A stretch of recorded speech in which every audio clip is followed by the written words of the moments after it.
سيد أشرف الأنبياء والمرسلين أما بعد أعوذ بالله من الشيطان الرجيم بسم الله الرحمن الرحيم اهدنا الصراط المستقيم صراط الذين أنعمت عليهم صدق الله وصدق رسوله النبي الكريم ونحن على ذلك من الشاكرين والشاكرين والحمد لله رب العالمين إن الله وملائكته يصلون على النبي يا أيها الذين آمنوا صلوا عليه وسلموا تسليما الصلاة والسلام عليك يا سيدي يا رسول الله الصلاة والسلام عليك يا سيدي يا حبيب الله الصلاة والسلام عليك يا سيدي يا رسول الله الصلاة والسلام عليك يا سيدي يا حبيب الله.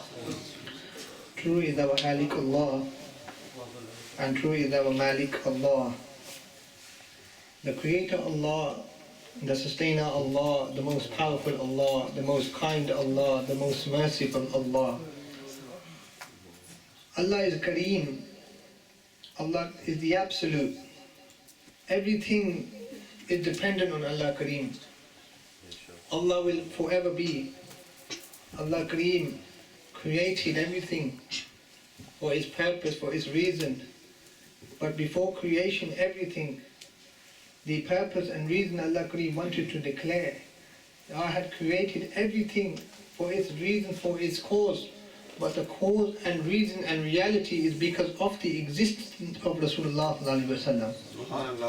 And we are gathered and we are living, we are breathing, we are standing, we are sitting, we are eating, we are moving because of the existence of Allah's Habib alayhi salatu wassalam.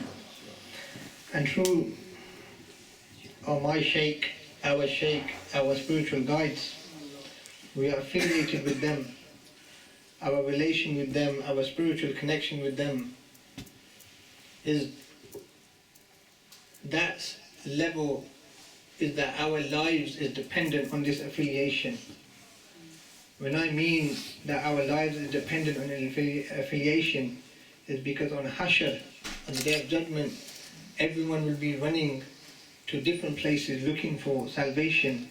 But because of this relation we have with our Shaykh, this is our success to Akhirah, in Akhirah, because of this nisbat that we call Tariqah Rasuli, and because of this nisbat of Tariqah Rasuli, we have success inshallah Rahman. As my senior Sangeet were highlighting some amazing nasiha for us, for me particularly, on how we should conduct ourselves and how we should continue to think about benefiting others before ourselves. A beautiful hadith Mubarak came to my mind, and I cannot come with a better example than this. And before I narrate this hadith, this is for me first before I say it. And the example that I am putting before you is the honoured princes of paradise, the honoured grandchildren of Rasulullah sallallahu alaihi wasallam. I don't even need to give their names. You're already familiar with the grandchildren of Rasulullah sallallahu alaihi wasallam. They're our kings, they're our masters, the beloved of the beloveds. They are the beloved of the beloved sallallahu alaihi wasallam, the honoured children of Sayyidina Ali karamallahu wajhul kareem, and the honoured enlightened light from Rasulullah sallallahu alaihi wasallam. Like the poet said, "Aapki nasle paak mein hai bacha bacha noor ka, aap hai aine noor aapka sab garana noor." This is the honoured household of Rasulullah sallallahu alaihi wasallam. An example from that honoured household. We don't need to give no example after this. A man was doing wudu in a particular fashion. A particular fashion that he was doing, I don't want to say wrong, because who am I to call a man who was of Iman, who saw the grandchildren of Rasulullah sallallahu alaihi wasallam. This is adab we learn from our Shaykh Ahmed. He was doing it in a particular fashion, in a particular way. And now, in this day and age, when we see something in a particular fashion that we consider as wrong, what do we normally do? We go up to him and say, we just give him a telling off, and naturally even in work, wherever. It's human nature. But what was the way of the grandchildren of Rasulullah? They didn't go up to him and said, "O person, O individual, O brother in Islam, O my gulam, you're doing this in the incorrect manner, or you're doing this wrong, you should be this way, you should be this way." They didn't say anything to him. They went up to him, the two honored grandchildren of Rasulullah sallallahu alaihi wasallam. One sat on the left and one sat on the right. And then they started to do the wudu. And the man in the middle, he realized that the way I'm doing it is not the way it should be done. He started copying the grandchildren of Rasulullah sallallahu alaihi wasallam. And instantly he realized, I need to do it in this way. This is the example that our Shaykh Kamil gives us all the time. That what you do for others, give benefit to others. What you do for your neighbor, give benefit to your neighbors. Harm in society is not the way of Rasulullah sallallahu alaihi wasallam. This harm in the society is not the way of Rasulullah sallallahu alaihi wasallam. If this is the example of the grandchildren of Rasulullah sallallahu alaihi wasallam, they are the children from the greatest of creation, rahmatan lil alameen. And a key thing that we all family have, affiliation. Our affiliation is one of the most key things in reality. Our identity, how we conduct ourselves outside when our shaykh are not physical here. Each and every one of us, we are an identity of the Astana of Darbari Ali Muhammad Eidgah Sharif. And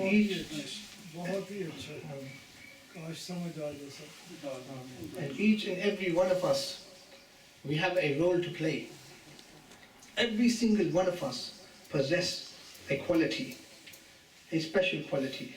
For example, Hazur Qibla Alam pointing at Yaz's beautiful design. That's his quality. Salute. Your quality may be something, your quality may be something. Salute. Whatever quality we have, this quality must be neutralized, must be used. So when that quality is used by each and every Sangi uses this quality, it forms a wall.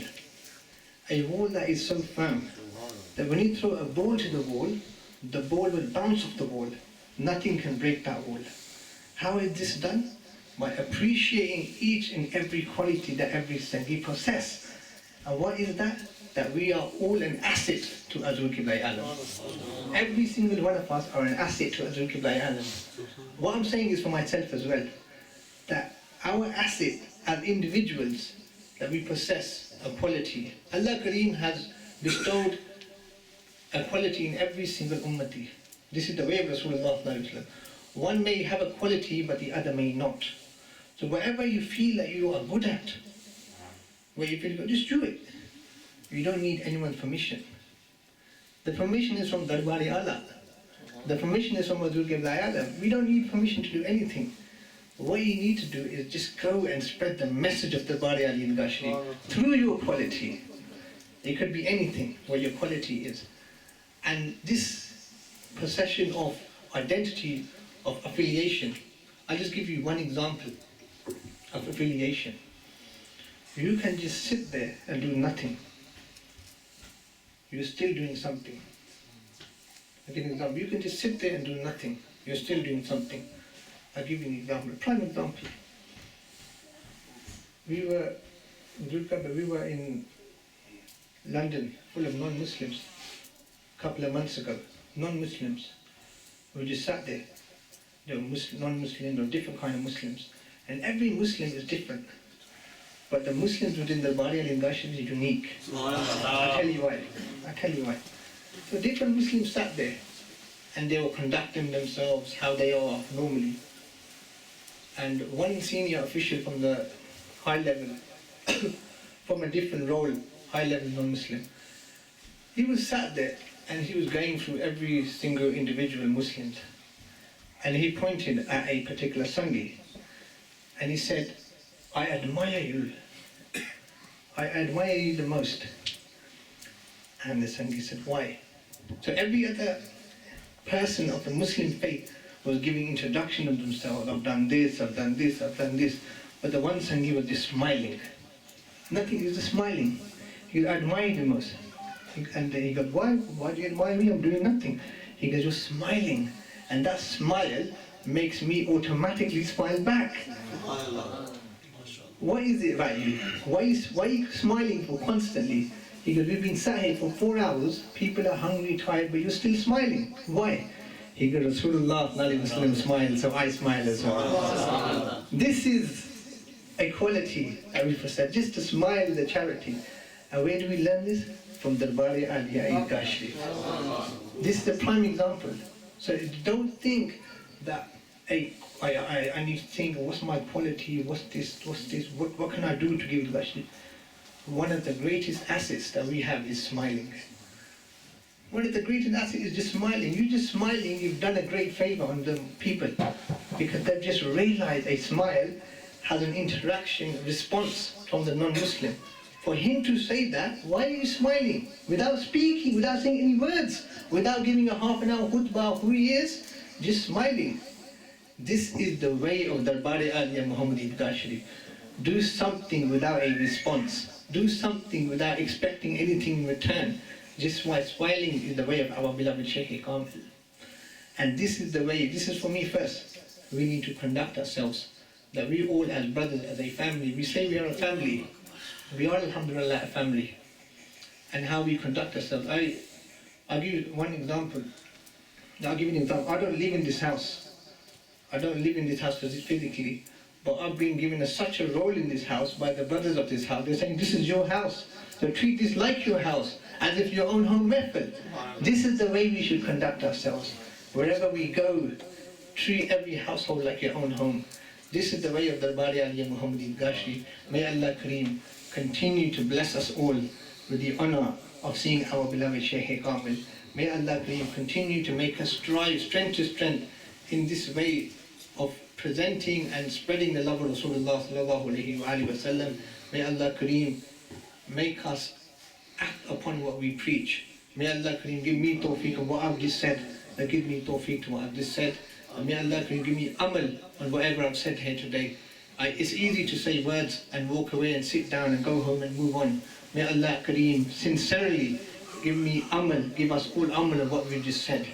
Because words are cheap, action is reality. May Allah Kareem give us action upon what we said. As Zul Alam always says, action speaks louder than words. May Allah Kareem make us identify the action, implement the action, and then speak afterwards that, look, this is something that we've done. This is the way of our Astana that our Shaykh has been promoting for the last 150 years. Deliver the action, then speak about it. Speak about it after, once the work has been done.